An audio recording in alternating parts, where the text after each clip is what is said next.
Good evening, everyone. I'm getting a cue from the back. I have to be closer. Yeah. Is that better? Yeah. Should I get even closer? Yeah. Do I have any spinach in my tea? Good. Tell me now. Don't laugh off the cue. Thank you so much. The title of my story this evening will be Lost and Found and Found.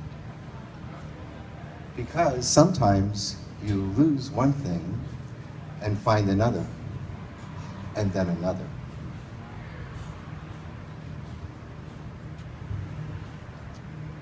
This story is about the day that I met my pickpocket.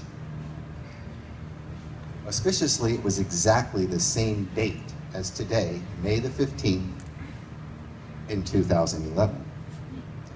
I was a tourist in Barcelona, Spain, and was having a wonderful time. It was my last day there. The concierge at the hotel warned me to stay away from the subways. They are dangerous, especially during rush hour. She said, in no uncertain terms, be careful of the pickpockets. I grew up in New York City. I've ridden many subways, never had a problem, and I'll tell you why. Because when I was 10 years old, I was told that it's extremely difficult to get your wallet from a front pocket. And so I have always wore my wallet in my front pocket. And until this day, in 2011, I have never had a problem with pickpockets.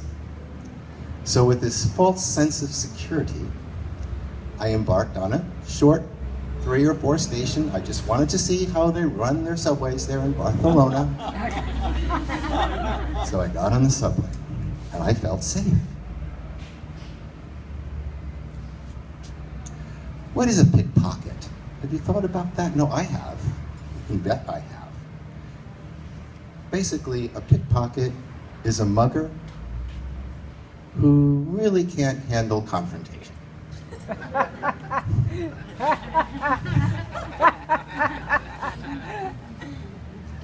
In a way, they're kind of lazy.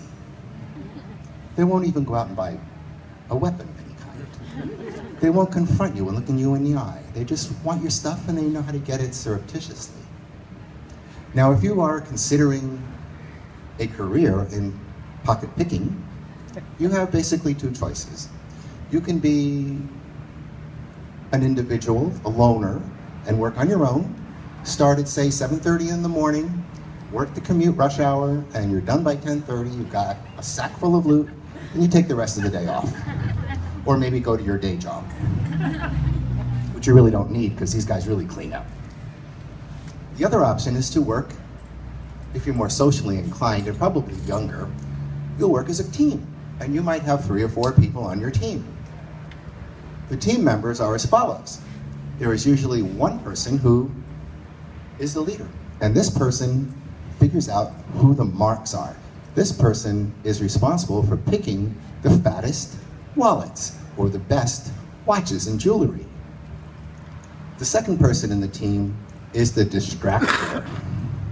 The distractor's job is to do something that will distract the mark for just long enough for the third person to show up and get the goods. And the fourth person in the team is the receiver. I don't know exactly why it's done this way. It seems to be universal. But the person who takes your wallet, your watch, or any of your papers will pass them to another person. And that is a key part of this story, because I knew that. I was on this crowded subway train, and the doors opened. Some people got out, some people came in.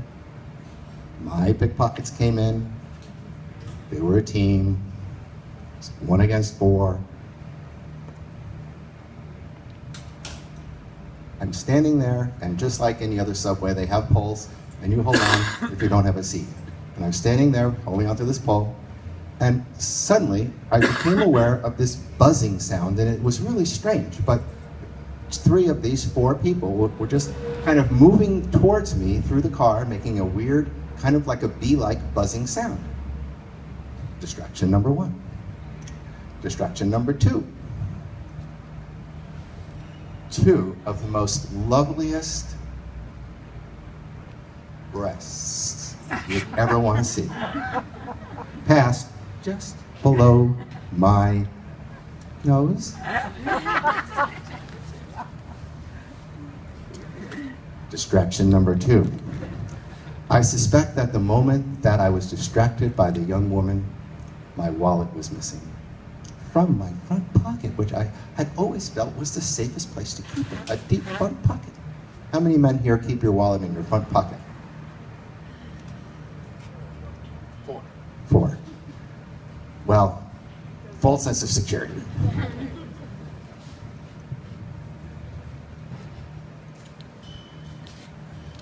For some reason, I had a feeling that something was going on because I'm 61 years old. At that point, I was 57 years old, or 58. And in all those years, no woman has ever thought enough of me to show me such a charming view. I mean, why would she do that? I am a suspicious kind of person, yes I am. As soon as I saw those distractions, I knew the self-thing was going on, and I went like this. And it was flat. There was nothing there. Then I felt, and you might have noticed I usually keep my cell phone on my belt. Somebody was tugging at my cell phone case. That's when I knew I'd lost my wallet. And my cell phone was about to go. I grabbed the hand that was going for the cell phone, and it quickly evaporated. I don't know where it went. Keep in mind that there's a rush of people going through and past in the car. I remembered Oliver Twist and how whoever got the wallet is going to pass it. So rather than looking at faces, I looked down. And guess what I saw? Wow. My lovely wallet.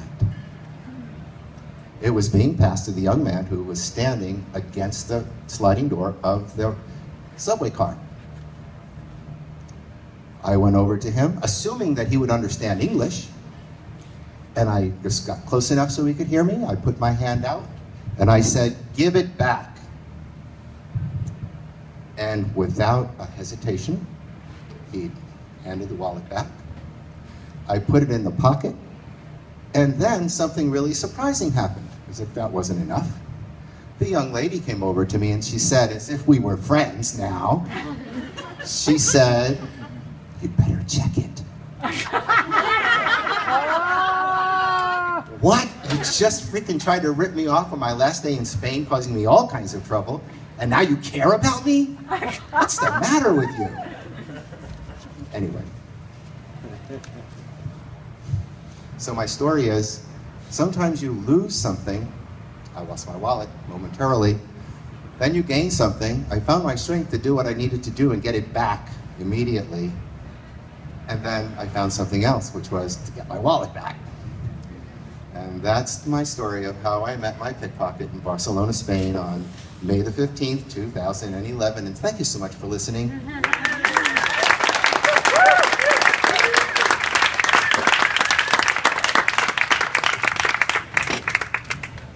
That was wonderful. All right, I kind of can't wait to try another one of these.